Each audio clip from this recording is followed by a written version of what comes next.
This video will go over the review for exam number 3 in Dr. Buchanan's Statistics for the Social Sciences class with the Nolan and Heinsohn Statistics for the Behavioral Sciences book. Alright, so on Blackboard you can download the review, which has 4 questions, one for each type of test on this exam. And I will walk through all 4 of them, not quite in order. But let's start with Anova, since Anova is probably one of the hardest ones and is required on the exam. So in this example, the researcher is interested in if we can change allergies. So we want to relieve allergies, which means lower scores are better. And we want to know which one's effective, the most effective. So we're going to have 20 people, and we're going to randomly assign, so that's important for assumptions, each one to 4 different groups: an herbal tea, a homeopathic, or antihistamines, and the last is sort of our control group of a placebo. We're going to measure their allergy complaints. Okay, so that's our DV. If you want to take this data and enter it into SPSS, remember that you need a column for group. Right? All right, it's 1, 2, 3, 4. And then a column, each of these things, all 4 of them, are in one column for your DV. Where's my pen is possessed? There we go, DV. So you have all the 1s, and then all the 2s, and all the 3s and 4s. Okay? So each person gets their own row, and so that means that the data is not going to be stacked like this. Okay. Alright, I've already run the SPSS, and so I'm going to include the output for you here to look at. But if you want to remember how to run one, I have a different video that tells you how to run each one of these types of designs on the YouTube channel as well. So step 1 is all about the assumptions. Okay, so what are the assumptions for Anova? Well, the first one is always that the DV is scale. If the DV isn't scale, you should be doing a different type of test like chi-square. So it's the number of allergy complaints. So that's actually a ratio scale, which is yes, because it could be 0. So it is at least scale, remembering that scale is interval and ratio together. So random selection, probably not. These are all people with allergies. That's a lot of people. So let's go no. But it did say that they randomly assigned people, which is always good. So usually with traditional ANOVAs, for between subjects, you can randomly assign.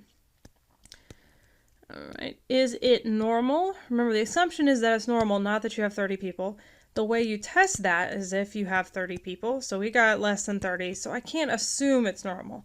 It might be, but I can't assume it.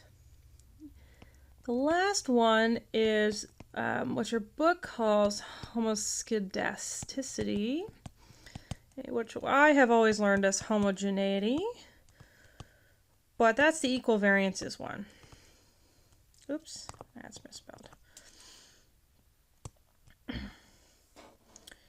Oh, maybe it wasn't. Something like that. Anyway, and so what you want to do is look at the variances for your groups. So I'm going to scroll forward a couple slides and show you the standard deviations for our groups. So we have these 4 separate standard deviations, and I have to ask myself, are those roughly equal? And you have to think about the scale. So if the scale, if I look at the means column, it kind of looks like it probably runs from like 0 to 10 maybe, or you could look at the, oh, here's the min and the max over here. So it runs from 0 to 8. Okay. And the difference between the lowest standard deviation and the largest standard deviation is 1.2 points.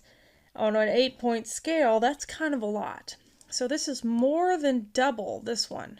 Okay, it's about double this one. And so I would probably say that they're not quite, homogeneic, because the variances are not roughly equal. And so if you aren't sure on this part, you can always sort of give me a reason, because SD is double in one case. Okay, or you could say, yeah, they look the same because they're all around 1. So it helps if you give a reason why you've said yes or no on this one, because it is a more subjective judgment in the way it's taught in this class. Alright, so that's all the assumptions. Step 2 is tell me about your hypotheses and your groups. So we're going to list all the different possible options. So I've got my placebo group. There we go. Let's do them in order here. Herbal tea versus my homeopathy. Oops. Versus my antihistamine versus my placebo group.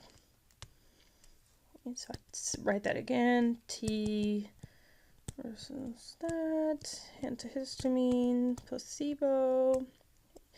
Now, the rules for Anova is that this is always not equal to in some form and equal to.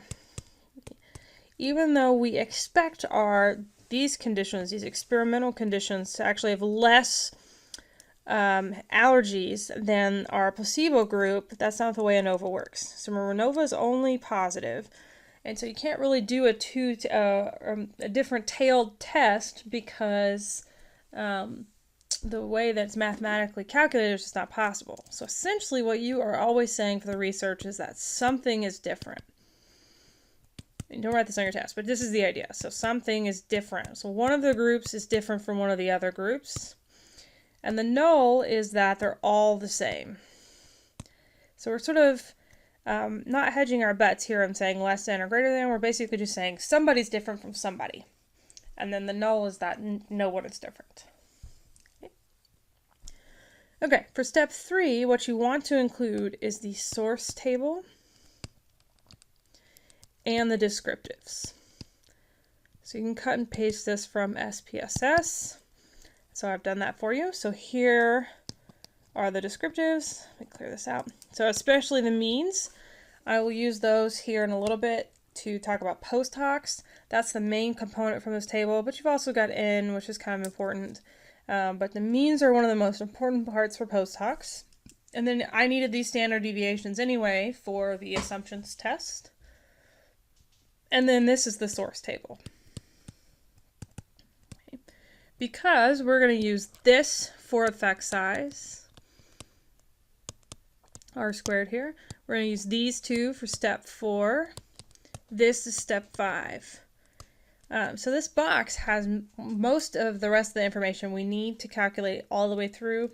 What we're going to do with this descriptive table is use these for post-hocs. All right. So with step 4 here, I need my 2 types of degrees of freedom, so 3 and 16. So degrees of freedom between is 3. Okay, that's the one that runs across the top here.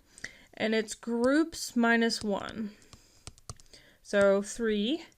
And I said the degrees of freedom within was 16. That runs down the side here. And I cut off the middle so I can make it fit. And that is n minus 1 plus n minus 1, dot, dot, dot, till you're done with the groups. So we've got 4 minus 1 plus 4 minus 1 plus 4 minus 1 plus 4 minus 1, which is where 16 comes from.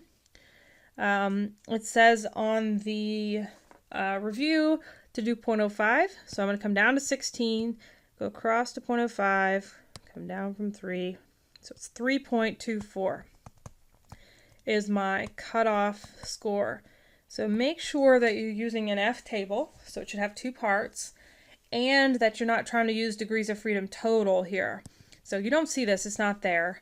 And especially don't try to use a T table, because degrees of freedom total is how independent T works. Totally different thing for F. All right, so step 5 is this number here. So our F found, or F obtained, if you will, 6.01. Okay. And so what we do in step 6, remember this is F, so it's only got one tail. I've got 3.24, I think. Back up here. Yeah, 3.24, 6.01. So here's my little car example across the finish line here. Here's a little finish line flag. And here we are at 6.01. Okay. So all this out here is reject, which is what I'm going to do. I'm going to reject the null. And this out here, if I hadn't gotten that far, would be fail to reject. So step 6, I'm going to reject the null and say something happened. So this is your friend who comes up to you and goes, oh my God, you won't believe what happened. That's Anova. They're that annoying friend that doesn't start with, this is what happened. Oh my God. They start with, you won't believe what happened. And you're going, okay, what happened? So the part where you figure out what happened is called Post-Hoc Test. First, let's calculate effect size. So effect size in this example is r squared. Remember that r squared and d are very different things. And so r squared is the amount of variance accounted for in our dv by our iv. So basically, how much variance between the different allergy conditions is accounted for by the different drugs we gave them. So it's going to be between groups sum of squares over total sum of squares. And if you remember that this is the good variance and the variance due to your IV. So this is the stuff between groups that's due to the fact that you did something to them. And this is total. That definition makes sense. So it's the amount of variance that's due to your IV and not the error variance, which is the other sum of squares that you get in the Anova box. Okay. So did I include the box? Nope. Let's back up a couple steps. Whoop, too far.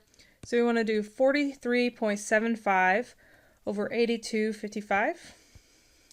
So 43.75, 82.55. Calculated this earlier. Let's see what I got. Looks like it's 0.53, which is a large effect size. Okay. So there's a very big difference or a large amount of variance accounted for by our IV. The next thing I'm going to do, and I'm doing this with the Tukey test, but remember that this table applies to Bonferroni as well. So you can pick either one. And it's the same basic procedure. I just happen to like Tukey better because it's less restrictive. So here's the box we're going to use, and we're mainly going to use this part. But I'm going to start by making myself a table of all the different possible combinations. So we're going to do this pairwise, which means 2 at a time, and everybody gets compared to everybody else. Okay, so this is a table that I've made in class. So who are my possible groups and their combinations? Well, I've got T versus my homeopathy group. Then I'm going to compare T to my antihistamine group. And then I'm going to compare T to my placebo group. So that's all the possible combinations comparing T to everybody else. Now I'm going to move on to the second group, so my homeopathy group versus the antihistamine group. And my homeopathy group versus the placebo group. And that's all the possible combinations because I've already covered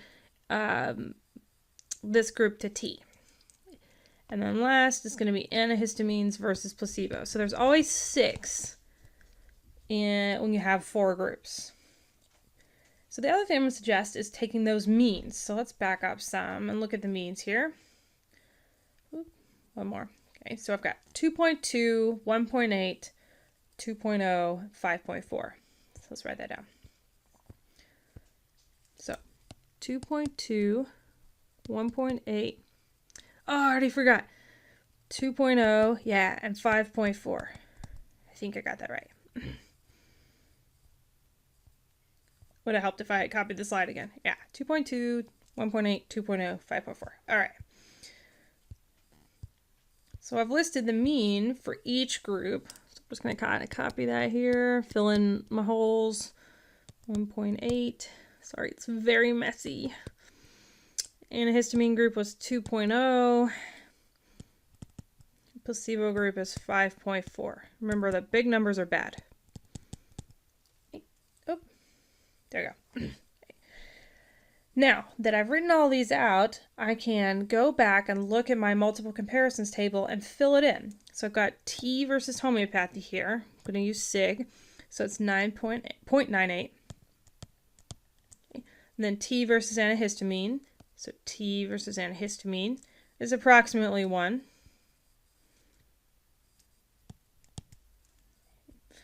And then T versus placebo, 0.02. Now, SPSS assumes that you are dumb, and it gives you T versus homeopathy. Look, that's the first line here. So essentially, this one doesn't count at all. It's repeat. And then the great thing is these two don't count because they're going to be repeat here in a minute. And then this whole bottom row is useless. So don't let it confuse you because it's going to give you twice as many as you need. Okay, so you'll always use the whole first box. So these aren't marked out. Remember, this was me tracing the line. So now let's do our homeopathic group to antihistamine, basically 1, and then to placebos, 0.01. Last but not least, antihistamine to placebo here is 0.02.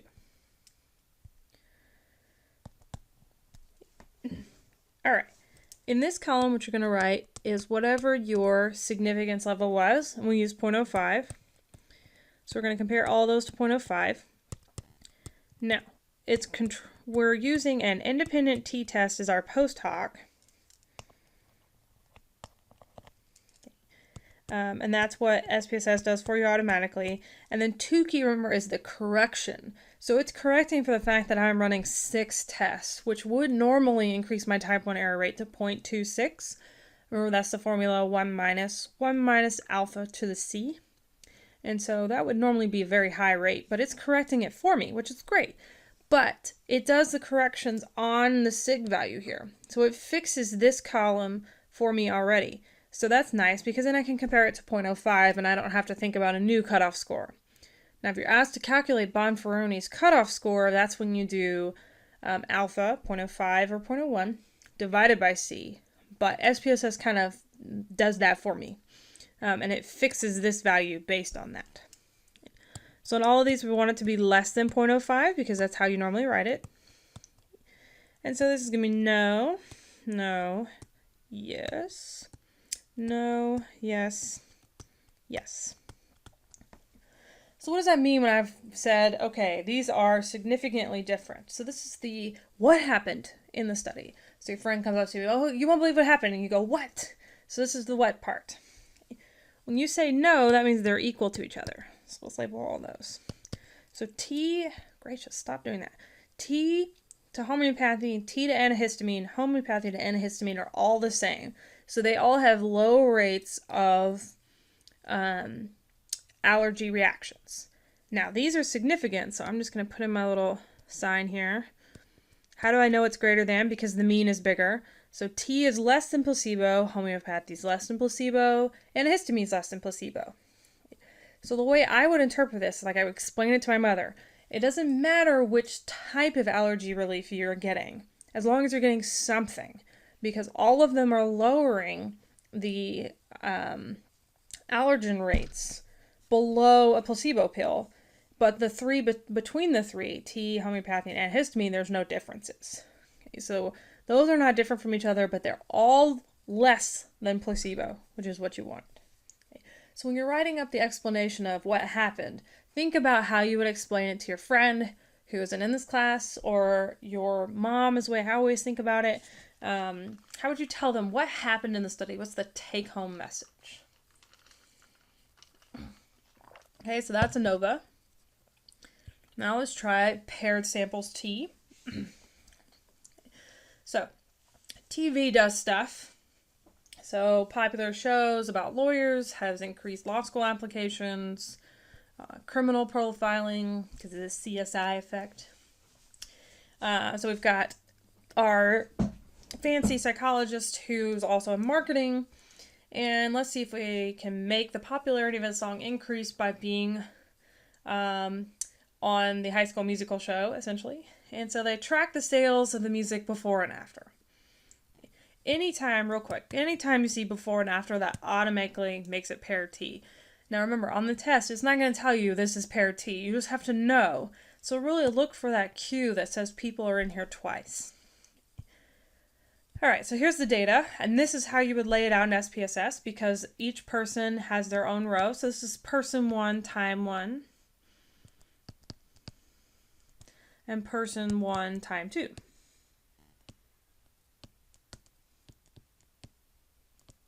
Okay. So that's not totally perfect because these aren't people, they're songs.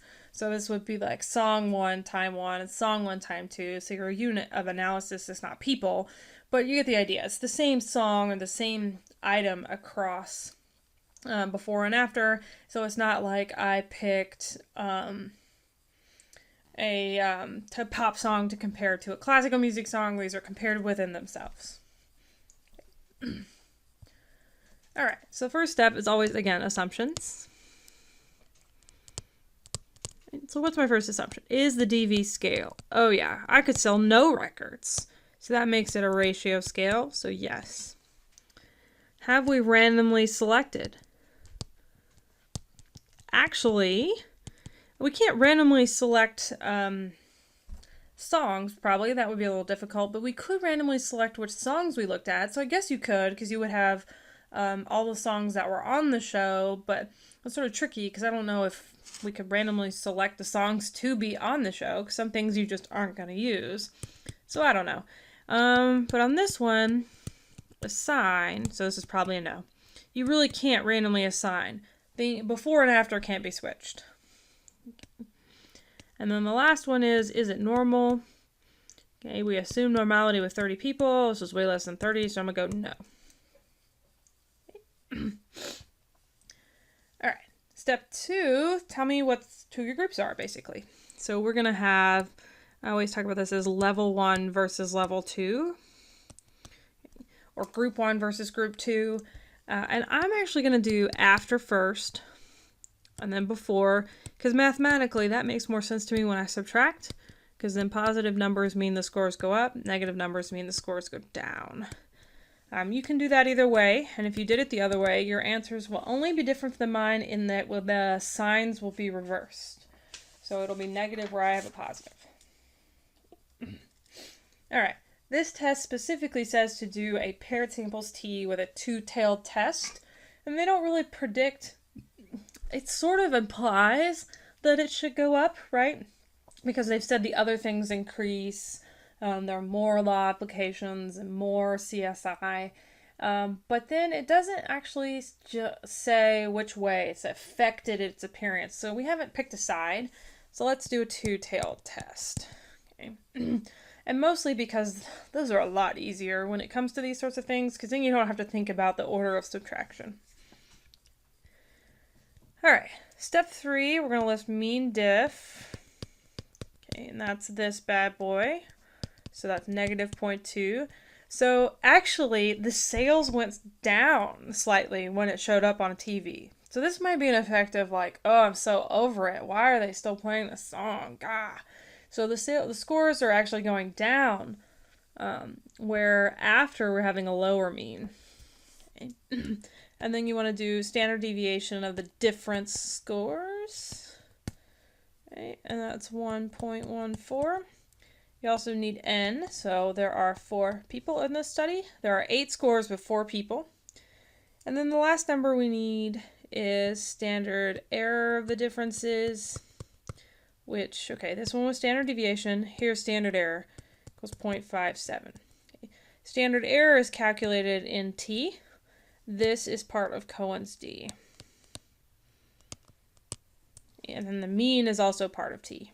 So there's a reason for each one. So those 4. Part of step, oh, right. So if you don't understand, what is this mean difference? So it's a negative 0.2. What does that mean? Like, I don't understand. You can look at this box. I tell people not to because it's very confusing because it looks like independent T. And so it can be tricky because you can think, oh, well, it's 2 groups of 4, so there's 8 people. No, this is paired, so there's 4 people total. But it will help you understand what's going on here. So the after has a slightly lower mean than before. And that's why mine is negative. If you did before minus after when you were calculating it, yours would be positive, but it would still be the same thing, that after is less than before. And so that's the reason why you can use, that's how you can use this box. Ignoring these bad boys because it looks like it's 8 people, but it's actually only 4. For step 4, we need degrees of freedom. Remember that is n minus 1, so that's 4 minus 1 equals 3. Problem says to use 0.05. This is going to be a two-tailed test, so it's plus and minus. So let's look at a table. So two-tailed tests, 0.05, 3 degrees of freedom, Here we go, 3.18. So 3.18 plus and minus. All right, I'm going to write that down as step 6 just so I can remember here. So 3.18, 3.18. Okay, remember this is fail, this is reject, and this is reject. Great. All right, step 5 is my t actual, t found, t obtained as this thing right here, so negative 0.35. So there really isn't a statistical difference because the closer you get to 0, the less likely you are to reject. So we're here in the middle, negative 0.35. Our little car died before it got anywhere, and so I would fail to reject. Okay, so I'm not going to reject the null. The next thing it asks you to do is compute a confidence interval, but I did effect size first apparently. So when you're using mote, remember this is SD diff, because there's two different D for dependent T in there, but SD diff 1 matches. So you should check and make sure your T statistic is rather close. So I got 0.35, this is 0.30. It would have been better if I used more decimals, that sort of thing. But it shouldn't be wildly different. If you use the wrong one, it'll be wildly different. And you at least need to enter mean difference, some form of standard deviation, and n. Oh, that's why my number's not quite right. I actually entered 3 here instead of 4, so this should be 4 out here. Okay, oopies. And that's why my t value doesn't totally match. And so let's calculate what the number should actually be, because it's negative 0.2 over 1.14. Okay. And it'll be pretty close to this 0.18 number. And it screwed up too bad, I don't think. Okay. Yeah, it's still the same number, so it's 0.18. Because n doesn't actually matter down here, because that formula is mean difference over SD difference, but it will matter for calculating standard error and the t statistics. So that's why my number's not perfectly correct. I typed in 3 instead of 4. So that's what you should do. The number should be very close. So apparently 0.05 hundredths is not close enough. But my Cohen's d is correct here. So that is a small effect size. Remember that small effect sizes and not rejecting the null usually implies that nothing's going on. So if you don't reject and there's a small effect size, it's kind of like, well, there's probably nothing there. Okay. Now, confidence intervals are pretty easy for paired t. Make sure this has the number that you're looking for, so it has to be 95%. And remember, you can change that when you run the test if you need 99%. And so it's going to be confidence interval around the mean difference here. So the lower number, this one, equals negative 201. Right? Is that actually lower than the mean difference? Yes. And then the upper is 1.61. Is that higher? Yes. Okay. So the formula for this is mean diff plus and minus t critical. Okay, that is not t found. That is t critical. If you want to see me calculate some of these by hand without SPSS, you can go watch the paired samples t, because I talk a lot about it's t critical. It's not this number here, t found. Okay, it's what you find in step 4 times standard error, okay, which is this number. So that number goes here, mean difference goes here, and you have to have t critical, which I think was 3.18. Okay. All right, but SPSS has done it for me, but if you don't get the numbers or don't get the box, that's how you can calculate it. Okay, next option, single sample t-test. So going all the way back to the beginning of this section. So we're seeing if TV affects aggression. It's a popular question. So we measure the number of aggressive responses after they've watched some TV show. And for some reason, we know the national average is 6.64, and so remember that is mu. And so if it's a single sample t, they're gonna give you a population mean. Okay, you have to have the population mean. All right, here is the data. So this column is superfluous. It's basically just there to confuse you. You just enter this column all in one row to be able to run this in SPSS. So first step, always assumptions. So is the DV scale? Well, yeah, we're measuring a number of aggressive behaviors. That's actually a ratio scale because it can be 0, so that's a yes. Are they randomly selected or sampled? Oh, probably not. This is children. I don't have access to all of them. Can I randomly assign them? Well, that's a tricky question with single sample T because there's only one group. So, jiffy. So I'd say not really because you don't have any other options. Like you are in the aggression group or you're not. All right. And then the last one, is it normal? Well, these are small data sets, so I don't know. So I would probably say no. I can't assume that it's normal. All right, step 2. So this is going to be back to who's our sample versus who's our population. If you kind of think about what's the DV, I haven't done this on the other ones because usually it's pretty clear like what's level 1, what's level 2. But if you're having trouble figuring, if you're getting things wrong because you're saying, you know, it's IV versus DV, don't think about it that way. So think about, I'm testing my sample, so it's these particular children. So TV show aggression kids versus your normal kids, your normal levels. And we're actually measuring number of aggressive acts. So I'm not comparing aggression to the population. The specific part here that's important is that I gave them this TV show. That's what's different between these two groups.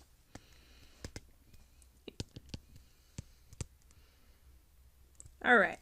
Now, the instructions say to use a one-tailed test to determine if there's an increase in aggressive behavior. So we're expecting this to go up. It's a greater than sign, less than or equal to. Okay, so this is a one-tailed test, and we're going to use 0.05. All right, so what do I write for this one? Well, remember I tend to tell you to make this sort of chart here. So mu is 6.647. Okay, our sample mean is 9.57, so it's already kind of looking like maybe they might be a little more aggressive. We got 7 kiddos here and in. The standard deviation is 3.87. We're going to use that for Cohen's d. And the standard error, which we're going to use for t, is 1.46. Okay, so you need all of those numbers. Step 4. Oops, got excited here. We need degrees of freedom. So I've got n-1 for df. So that's 7 minus 1, which is 6. And we're using 0.05. I have a positive test, but it's only one-tailed. Okay, so we're going to use this side, 0.05. Go down this way, 6 degrees of freedom, 1.943 is our cutoff score. So let's write that down in step 6. We only want to go this way. If aggression goes down, who cares? Oh, that's a 9. There we go. And that would be, everything out here would be reject. Everything over here would be fail. Right? Okay, so that's step 4. Step 5 is actually tell me T. SPSS, horribly inconsistent. T is on the left side this time. So this is T found, T actual, 2.00. One thing to check is here. Make sure when you're entering this that this thing is mu.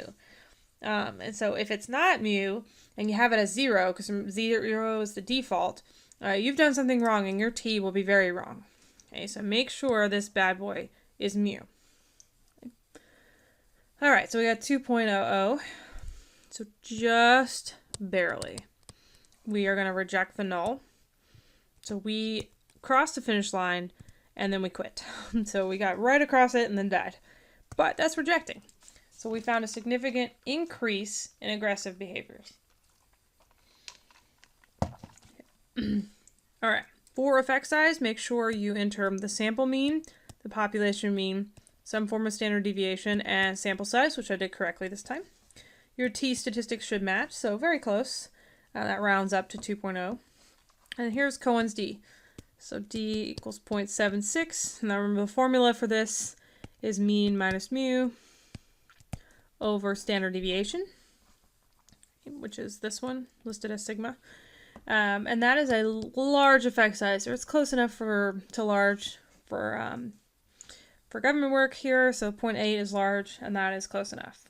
So it's a large effect. So this TV show, not only did we just say we rejected the null and it's statistically greater than normal aggression, it has a large effect on children's aggressive behavior, so it's making them much higher than normal.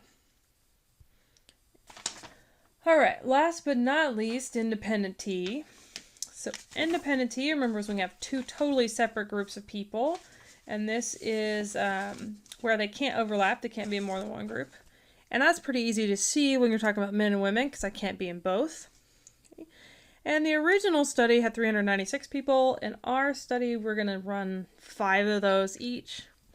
So don't let this confuse you, because that's the example from the book, and then we have data for 5 people. So we've recorded men and women, and there's this story that women like to talk more than men during the day. So is there a significant difference between the amount of talking between men and women? Okay. And they're actually implying that women should talk more, so we could do a greater than test. All right, so here's the data. Remember that this needs to go here, so I need to have some sort of group column that has 1s and 2s for men and women, and then some sort of words column for all of these numbers. So don't stack them next to each other because they're not the same people. So step 1 is our assumptions. So first one, DV scale.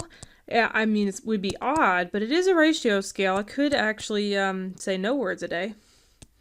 So yes. All right. Did we randomly select? Probably not, because it was probably convenience sample.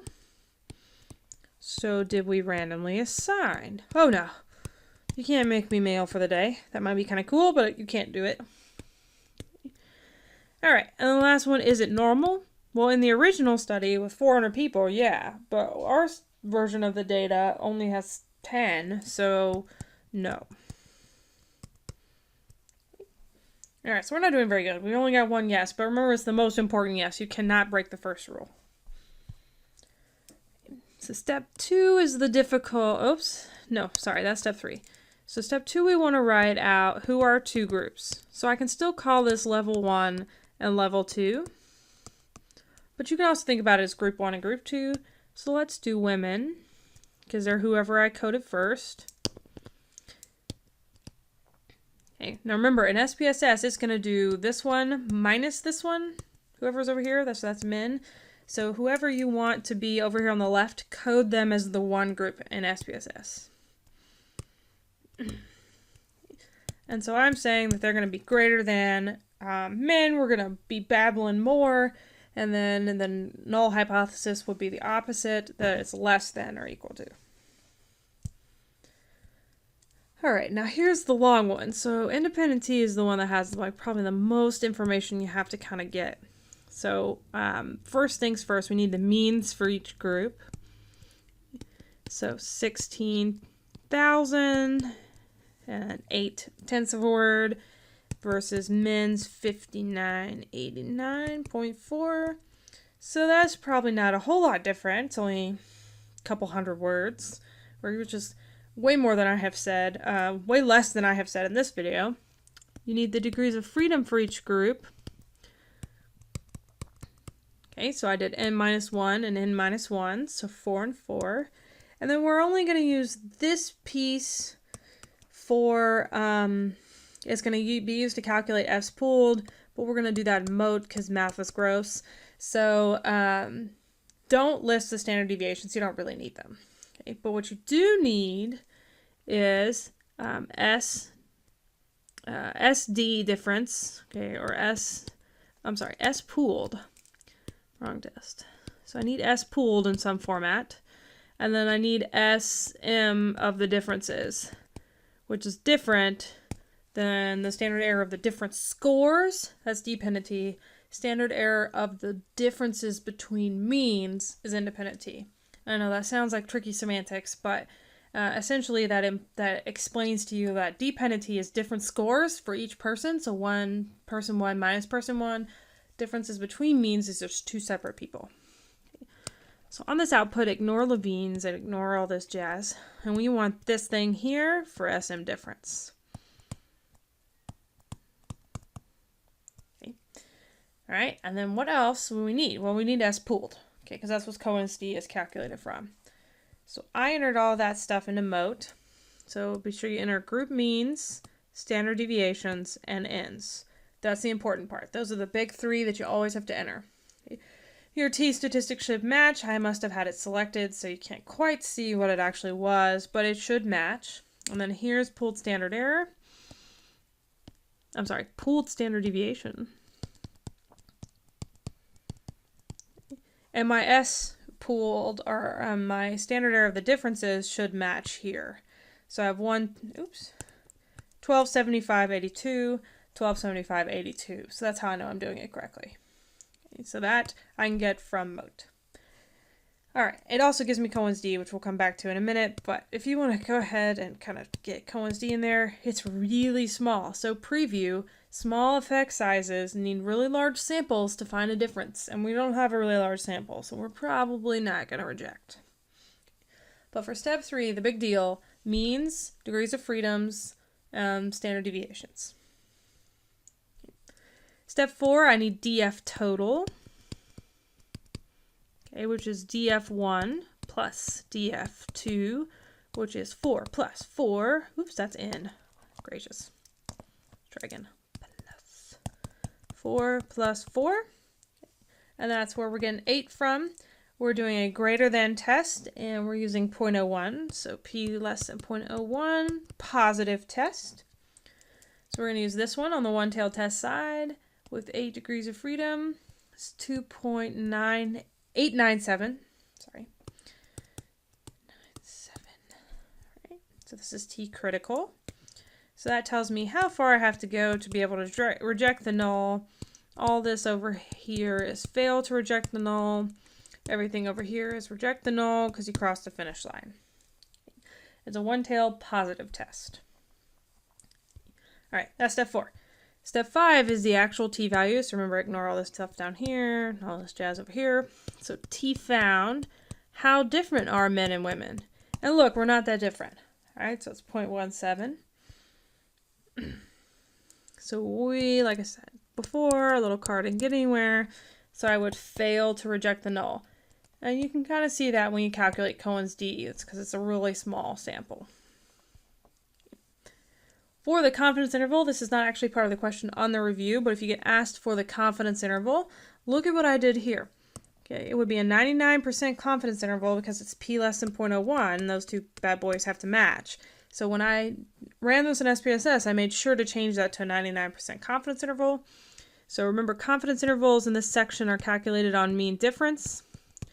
So that's men minus women, so there's a 200-word difference. But the range of possible word differences, check this out, how crazy huge this is. Remember, ignore this line. Is that it's somewhere between 4,000 words for more for men to 4,000 words more for women. And so that is just a huge confidence interval, and it totally has 0 right smack in the middle. So that's why you don't see a significant effect. And then effect size, we've kind of already did. But here it is again. So Cohen's D is 0.10. That's really small. So between the confidence interval and Cohen's D, I can say there's really no difference between men and women talking per day because it's a small effect size, huge confidence interval with 0 in the middle, and we failed to reject the null. Okay, so the whole thing taken together is the exam 3 review. And so you'll want to make sure you're using the right tables. So the F table versus the T table, and that you understand how to run those bad boys in SPSS.